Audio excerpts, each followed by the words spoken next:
ஜெய ஜெய சங்கர, ஹரஹர சங்கர. மகா பெரியவா திருவடிகளுக்கு நமஸ்காரம். ஆன்மீக பெரியோர்கள் அனைவருக்கும் என்னுடைய வணக்கம். மகா பெரியவா என்னும் காஞ்சி மகான் நிகழ்த்திய எத்தனையோ அற்புதங்களை யூடியூப் சேனல் மூலமாக தொடர்ந்து பார்த்து வருகிறோம். அவர் நிகழ்த்திய எத்தனையோ அற்புதங்களிலே ஒன்றைத்தான் இன்று நாம் காணப்போகிறோம். அவருடைய அனுக்கிரகம் பெற்ற ஒரு குடும்பத்தின் கதையை இன்று காணப்போகிறோம். தஞ்சாவூர் மாவட்டத்திலே வசதி வாய்ப்புக்கு குறைவில்லாத செல்வச் செழிப்புள்ள ஒரு குடும்பம்.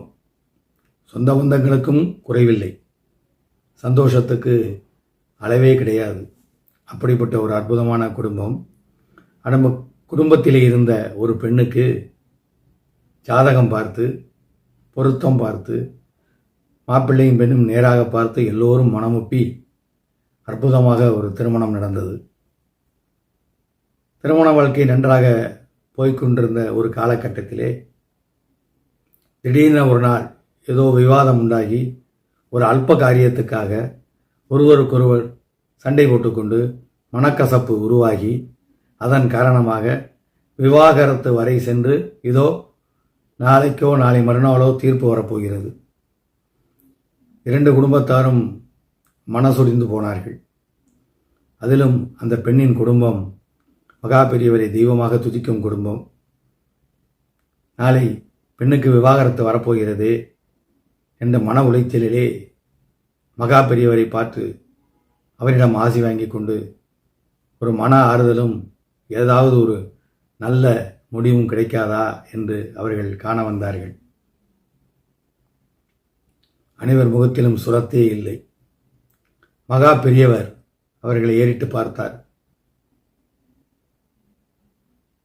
அந்த பெண்ணை பார்த்து, போய் காமாட்சியை தரிசனம் பண்ணிட்டு வா என்று அவளை மட்டும் அனுப்பி வைத்தார். அந்த பெண்ணும் பெரியவர் சொல்கிறாரே என்று மறுபேச்சு இல்லாமல், முகத்திலே ஒரு சந்தோஷமே இல்லாமல் காஞ்சி காமாட்சியை தரிசனம் பண்ண போனாள். அங்கு ஏகப்பட்ட கூட்டம். காஞ்சி காமாட்சி அன்னை தகதகவென செழித்துக் கொண்டிருந்தாள். மந்திர புன்னகை புரிந்து கொண்டிருந்தாள். அவளுக்கு தெரியாதா என்ன நடக்கப் போகிறது என்று? காஞ்சி காமாட்சிக்கு அர்ச்சனை செய்த அர்ச்சகர் குங்கும பிரசாதம் எல்லாம் எடுத்துக்கொண்டு வந்தார். அந்த பெண்ணை பார்த்தார். வாங்கோ, வந்து ரெண்டு பேருமா சேர்ந்து வாங்கிக்கோங்கோ என்று கூப்பிட்டார். அந்த பெண்ணுக்கு ஒன்றும் புரியவில்லை. தனியாகத்தானே வந்தோம், எதற்காக ரெண்டு பேரும் சேர்ந்து வாங்கிக்கோங்க என்று சொல்கிறார் என்று புரியாமல் திரும்பி பார்த்தாள். அவளுடைய பின்னால் அவள் பிரிய போகிற அந்த புருஷன், விவாகரத்துக்கு காத்திருக்கக்கூடிய அவளுடைய கணவன் நின்று கொண்டிருந்தார். அவருக்கும் ஒன்றும் புரியவில்லை. வாங்கோ, ஏன் தயங்குறீள், ரெண்டு பேரும் சேர்ந்து வாங்கிக்கோங்க, காமாட்சி பிரசாதம் என்று சொன்னவுடன் இரண்டு பேர் கண்களும் குபுக்கென கண்ணீர் எட்டி பார்த்தது. யாராவது ஒருவர் முயற்சி செய்து நம்மை சேர்த்து வைத்து விட மாட்டார்களா என்று ஏங்கிக் கொண்டிருந்தார்களோ என்னவோ தெரியவில்லை. உடனே மிக சந்தோஷத்தோடு, மனமெல்லாம் ஒரு பரிதவிப்போடு கையை நீட்டி காஞ்சி காமாட்சியின் அந்த குங்கும பிரசாதத்தை அர்ச்சகரிடமிருந்து அவர்கள் வாங்கி கொண்டார்கள்.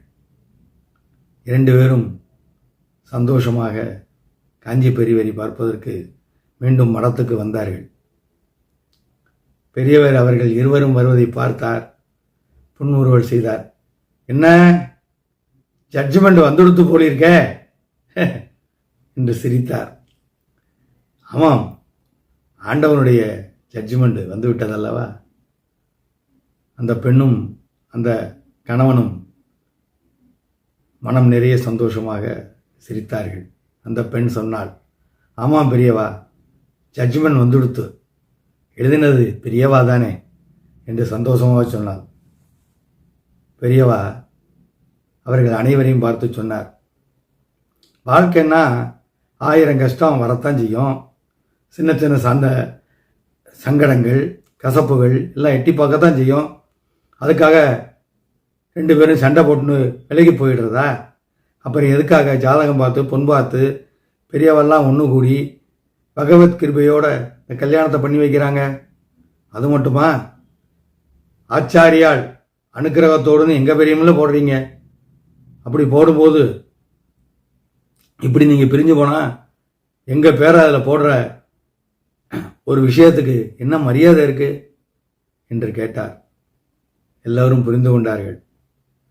மன்னிச்சுடுங்க பெரியவா என்று எல்லோரும் அவருடைய காலிலே விழுந்து வணங்கினார்கள்.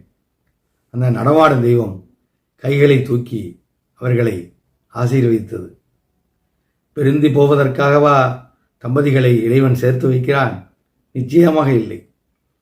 அவரவர்களுடைய ஈகோ, விட்டு கொடுக்காத தன்மை, பொறுமை இல்லாத ஒரு தன்மை, இவைதான் அவர்களை பிரித்து வைக்கிறது.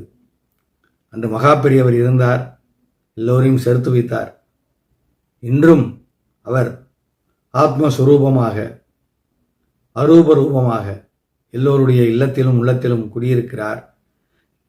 இன்றும் அவரை வணங்குபவர்கள், துதிப்பவர்கள் எல்லோருடைய இல்லங்களிலும் உள்ளங்களிலும் அவருடைய அனுக்கிரகம் தொடர்ந்து கொண்டுதான் இருக்கிறது.